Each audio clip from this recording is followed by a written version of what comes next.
బేరం కుదరలేదు కదూ. సార్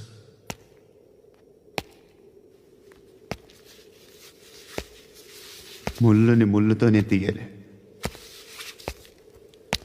ఈ ముళ్ళు తీయటానికి ఆ ముళ్ళు హెల్ప్ చేసింది కదా అని దాన్ని మంచి ముళ్ళు అనుకుంటాం, కానీ అది కూడా గుచ్చుకుంటుంది. సార్, నేను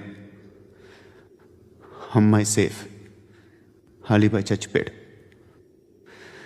బ్యాడ్ లక్ ఏంటంటే మన ఎస్ఐ కూడా చచ్చిపోయాడు సార్.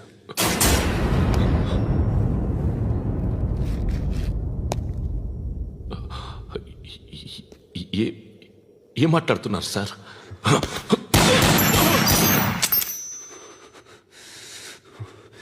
ఒక్కసారి కమిట్ అయితే నా మాట నేనే విన్నా.